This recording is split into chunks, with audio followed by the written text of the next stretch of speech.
औज़ुबिल्लाहि मिनश्शैतानिर्रजीम बिस्मिल्लाहिर्रहमानिर्रहीम। मैं हूँ आपका मेज़बान अनीसुद्दीन रूमी। उम्मीद है आप लोग सब खैरियत से होंगे। 2-3 ख़बरें शामिल करते हैं, फिर उसके बाद थोड़ा सा तबसरा हुआ कराची के मामलात में जो अभी डेवलपमेंट्स हो रही हैं या होने जा रही हैं, या कुछ मामलात हो रहे हैं इलेक्शन या मरदमशुमारी के हवाले से, तो उस पर भी हम कुछ थोड़ा सा डिस्कशंस को लेकर आएंगे इस व्लॉग के अंदर।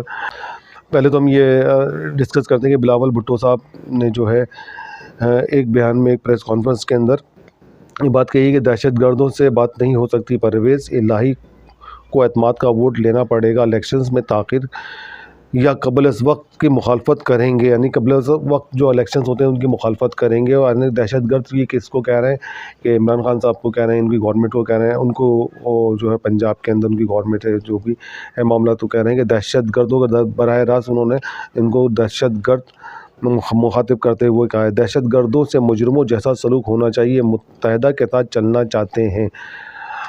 अच्छा, इसके बारे में मुत्तहदा के साथ चलना चाहते हैं, इसको भी हम शामिल करते हैं थोड़ी आगे डिस्कशंस के अंदर। इमरान दहशतगर्दों का फ्रंट मैन है, इसकी सियासत इस्टेब्लिशमेंट की मदाखलत से जुड़ी है।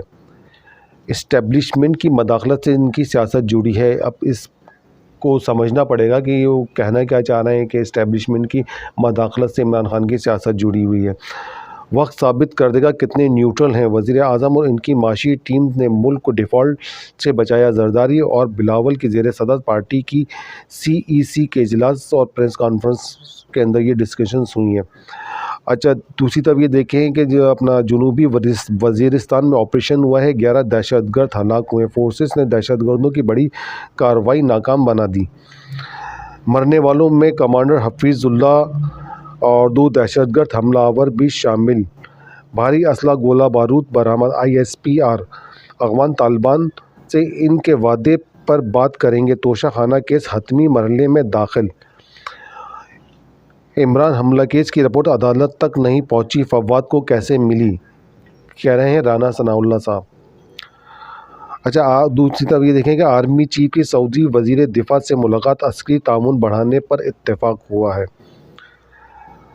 अच्छा, ये है वज़ीर आज़म का IMF सरबराह को फ़ोन और शराइत में नरमी का मुतालबा। चीनी हम मनसब से भी रब्ता किया है, बिजली की कीमतें बढ़ाने, नए टैक्सों के मुतालबे पर नज़रसानी करेंगे। शहबाज शरीफ डिफ़ॉल्ट से बचने के लिए चीन से ताउन की इस्तदा, यानी कि अब भी मज़ीद अगर बिजली के नरखों में इजाफ़ा करते हैं और मज़ीद टैक्सेस लगाते हैं तो उसके अंदर फिर मज़ीद महंगाई का तूफ़ान इस कौम को फेस करना पड़ेगा। यानी कि माशी एक्सपर्ट्स से हमारे यहाँ जो लोग लाए गए थे, इंपोर्ट किए गए थे बाहर से, तमाम तर केसेस उनके ख़त्म कर दिए गए थे, ख़त्म कर दिए गए हैं, ख़त्म कर दिए गए हैं। वज़ीर फ़ाइनेंस जो है इसहाक़ डार साहब को लाए थे, लेकिन मुस्तकिल तौर के ऊपर उनके आने के बाद जो है मसनूई तौर पर जो है चंद दिन तक तो डॉलर नीचे आया। उसके बाद जो है उसको ये ऐसा लग रहा था कि जैसे उसको नीचे लाया गया, तो उनके आते ही डॉलर की कीमत जो है वक्ती तौर पर उसको वो नीचे आई थी या इसको नीचे लाया गया था। तो उसके बाद फिर मज़ीद जो है वो चीज़ें कंट्रोल से बाहर थी। हुकूमत का दावा है कि मईशत पाकिस्तान की मईशत डिफ़ॉल्ट हो रही थी, पाकिस्तान डिफ़ॉल्ट हो रहा था। इस पूरे इनकी जो टीम थी उन्होंने पूरी मईशत को संभाला है, पाकिस्तान को डिफ़ॉल्ट होने से बचाया है। पिछली गवर्नमेंट इमरान खान साहब ये कहते हैं, ये दावा इमरान साहब का ये दावा रहा है और अभी भी दावा है कि वो उनकी गवर्नमेंट के अंदर जो है पाकिस्तान की सनतें चल रही थी, इंडस्ट्री चल रही थी, पाकिस्तान के अंदर एक्सपोर्ट पाकिस्तान की बढ़ी हुई थी। पाकिस्तान को उन हालात का सामना नहीं था जिन हालात का सामना आज मौजूदा सिनेरियो के अंदर आप लोग देख रहे हैं। परवेज़ इलाही साहब ये कह रहे हैं कि एतमाद के वोट पर गवर्नर का हुक्म गैर कानूनी अमल करने की ज़रूरत नहीं है। एतमाद के वोट पर गवर्नर को गैर कानूनी अमल करने की ज़रूरत नहीं, ऐसा कहना है परवेज़ इलाही साहब का। इमरान जैसा ईमानदार लीडर, वो कह रहे हैं कि इमरान खान जैसा ईमानदार लीडर पहली बार मुल्क को मिला है। शहबाज मुकम्मल एक्सपोज, यानी कि शहबाज जो है मुकम्मल एक्सपोज हो चुका है। पंजाब हुकूमत मजबूत है। वज़ीराबाद गुजरावाला में हेल्थ मंसूबे के इफ्तिताह के दौरान ये उन्होंने डिस्कशंस करी थी। अच्छा, दूसरी तरफ ये कह रहे हैं कि जावेद लतीफ़ साहब परवेज़ इलाही को 25 से 30 अरकान का वोट नहीं देंगे, यानी कि उनको 25 से 30 अरकान वोट नहीं मिलेंगे। यानी कि सूरत हाल पंजाब की जो है बड़ी कॉम्प्लिकेटेड सूरत हाल है कि एतमाद का वोट के अंदर दुश्वारियाँ हो सकती हैं। हॉर्स ट्रेडिंग का भी मामला है पाकिस्तान के अंदर। बहरहाल ये ख़रीदो फ़रोख्त का एक सिलसिला चल जाता है जब एतमाद का वोट होता है या सेनेट के इलेक्शंस होते हैं या कुछ और ऐसे सिलसिला होता है, तो उसके अंदर जो पाकिस्तान के अंदर हॉर्स ट्रेडिंग यानी कि ख़रीदो फ़रोख्त का एक बहुत बड़ा बाज़ार सरगर्म हो जाता है। तो बहरहाल अच्छा, पर वो फैसल वाडा साहब भी कह रहे हैं कि इमरान की नाअहली 99.9% उनकी नाअहली का ख़तरा मौजूद है। हम कराची के हवाले से डिस्कस करते हैं कि बिलावल साहब ने अभी अपने एक बयान में जो प्रेस कॉन्फ्रेंस उन्होंने की थी उसमें ये कहा है कि हम मुत्तहदा को भी साथ लेकर चलना चाहते हैं।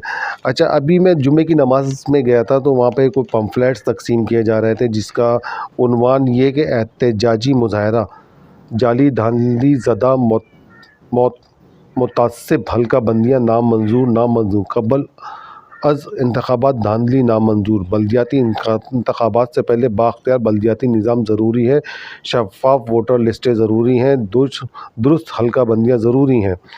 और इसमें है कि पीर 9 जनवरी 2023 दोपहर 2 बजे सूबाई इलेक्शन कमीशन ऑफिस कराची नज़ पासपोर्ट ऑफिस एहतजाज में शिरकत कीजिए, कराची से मोहब्बत का सबूत दीजिए, मुत्तहदा कौमी मूवमेंट पाकिस्तान। ये मसाजिद के अंदर इनका ये तकसीम किया गया। अच्छा, ये इन्होंने एहतजाज का तो खैर सिलसिला इल्म में है कि इन्होंने रखा गया है।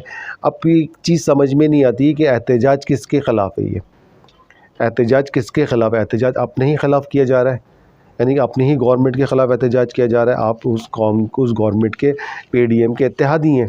अच्छा, अब और सिंध गवर्नमेंट जो है वो भी पीडीएम का एक बहुत मजबूत जो है पिलर है। उसके साथ ये मुस्लिम लीग के साथ पीडीएम और पीडीएम के साथ ये मुस्लिम लीग और पीपल्स पार्टी पे मुत्तहदा की 6 या 7 सीटों के साथ जो है इनकी हुकूमत जो है कायम व दायम है। अब समझ में ये नहीं आता कि एहतजाज की ज़रूरत क्यों पेश आ गई है। आप तो उस कंडीशंस के अंदर हैं, अगर आप अपनी 5 या 6 सीटें वापस लेते हैं या आप उनको तो आप हुकूमत गिराने की कंडीशंस के अंदर है। आप तो बड़ी ताकतवर पोजीशंस के अंदर है 6 से 60 सीटें होने के साथ साथ। तो एहतजाज का अपनी ही गवर्नमेंट के ख़िलाफ़ जो है एहतजाज का सिलसिला है। ये ना समझ में आने वाली बात है कि अपने ही ख़िलाफ़ एहतजाज किया जा रहा है, अपनी गवर्नमेंट के ख़िलाफ़ एहतजाज किया जा रहा है, जिस गवर्नमेंट का आप हिस्सा हैं, जिसके आप इत्तेहादी हैं, जिससे आपने वज़ारतें भी ली हुई हैं, जिससे आप सारे मराद भी ले रहे हैं, तो उन्हीं के ख़िलाफ़ एहतजाज सिंध गवर्नमेंट के ख़िलाफ़ कर रहे हैं। तो सिंध गवर्नमेंट भी पीडीएम का हिस्सा है, सही। और अगर आप वफाक के ख़िलाफ़ एहतजाज कर रहे हैं, देखिए आप मरदमशुमारी का जो काम है वो है फेडरल गवर्नमेंट का वफाक का, तो आप वफाक के ज़रिए से इन चीज़ों को मनवा सकते हैं, सही। सिंध गवर्नमेंट चूँकि पीडीएम का हिस्सा है, आप सिंध गवर्नमेंट के ज़रिए से भी अपने मामलात को मनवा सकते हैं, हल्का बंदियों का सिलसिला मनवा। तो एहतजाज का सिलसिला समझ में नहीं आ रहा कि हुकूमत में होने के बावजूद एहतजाज तो उस सूरत में बनता है कि अपोजिशन में अगर आप अपोजिशन में होते हैं और आपके मुतालबा तस्लीम नहीं किए जाते तो फिर आप एहतजाज की तरफ जाते हैं। अच्छा, इन्होंने खालिद मकबूल सिद्दीकी साहब ने फिर राब्ते किए हैं, वहाँ दूसरी जगह पर भी गए हैं, ये लोगों से मुलाकातें की हैं एहतजाज के सिलसिले में या हल्का बंदियों के सिलसिले में। जी ठीक है, पॉइंट वैलिड है इनका, बिल्कुल सही हकीकत यही है कि पॉइंट बिल्कुल इनका वैलिड है कि हल्का बंदियाँ बिल्कुल तासुब से बालातर हल्का बंदियाँ होनी चाहिए। और बहुत सारी जगहों के ऊपर ऐसा भी हुआ है कि जहाँ गैर मुकामी आबादी मौजूद है वहाँ पे 30-30, 40-40 या 25-25 हज़ार के वोट्स के ऊपर एक यूसी बना दी गई। और जहाँ पर महाजिर कम्युनिटी कराची के रहने वाले लोग हैं वहाँ पे 80,000 90,000 के करीब वोटर्स की जो है एक यूसी बना दी गई। अगर उसको भी आप डिवाइड करते तो महाजिर उन वोटों को भी अगर आप डिवाइड करके यूसीज बनाते तो उनकी तादाद बढ़ जाती है। यानी कि एक तो एक वाज़ेह चीज़ें नज़र आ रही है। इन्होंने अभी प्रेस कॉन्फ्रेंस भी करी है, इनसे मुलाकात हुई है, क्या नाम है, महाजिर कौमी मूवमेंट के चेयरमैन आफाक अहमद साहब के पास भी गए थे, वहाँ भी इनकी मुलाकातें हुई हैं। लेकिन आफाक अहमद साहब ने जो है इनके साथ बिल्कुल शिरकत की, इनकी दावत कबूल करी, लेकिन उन्हें बज़ाहिर ये ख़ुद माजरत कर ली कि मैं ख़ुद नहीं आ सकूँगा लेकिन मेरी मरकज़ी टीम के लोग शिरकत करेंगे आपके एहतजाजी रैली के अंदर। तो उन्होंने माज़रत कर दी। लेकिन अब ये तासुर जो कुछ दिनों से दिया जा रहा था कि MKM के तमाम जो धड़े अलग हुए थे उन सबको एक किया जा रहा है, एक प्लेटफॉर्म पे लेकर आया जा रहा है, तो उसकी इन्होंने आफाक अहमद साहब ने तरदीद की है कि जी इसका मतलब ये नहीं कि पॉइंट वैलिड है इनका, जी बिल्कुल ये होना चाहिए, जिस बुनियाद के ऊपर ये एहतजाज कर रहे हैं होना चाहिए। हम हर वो शख्स जो कराची के लिए आवाज़ उठाएगा हम उसके साथ, इसका मतलब ये नहीं कि हम एक दूसरे के साथ मर्ज होने जा रहे हैं या एक दूसरे में जम होने जा रहे हैं, कि ऐसा कोई सिलसिला नहीं है। और उन्होंने उस बात की भी एक तरदीद करी थी कि अभी एक सोशल मीडिया को प्रेस के लोगों ने, मीडिया ने एक वीडियो को बड़ा वायरल किया था कि आफाक अहमद साहब जो है फारूक साहब के घर गए, तो वो वीडियो जो थी उनकी वालदा के इंतकाल में ताज़ियत के लिए गए थे, तो उसको उन्होंने इससे जोड़ दिया गया है। जो एक हवा चल रही है कि महाजिर मुत्तहदा के जो धड़े हैं वो सब आपस में मुलाकातें कर रहे हैं, तो उस वीडियो को बड़ा वायरल किया गया था कि जी आफाक अहमद साहब भी जो है वहाँ फारूक साहब के साथ पास मिलने के लिए मुलाकात के लिए गए। तो उन्होंने इन तमाम चीज़ों की तरदीद भी कर दी है आफाक अहमद साहब ने। और हमारा मौक़िफ़ सिर्फ़ ये है, या लोगों का मौक़िफ़ सिर्फ़ ये है कि जी आप अपनी गवर्नमेंट के ख़िलाफ़ एहतजाज क्यों करने जा रहे हैं? आप अपनी गवर्नमेंट के ख़िलाफ़ एहतजाज, आप तो उस गवर्नमेंट का हिस्सा हैं, आप उस गवर्नमेंट का पार्ट है, आप उस गवर्नमेंट से आपने वजारतें भी ली हुई हैं। सही सिंध फिर बिलावल साहब कह रहे हैं कि मुत्तहदा को भी साथ लेकर चलना है।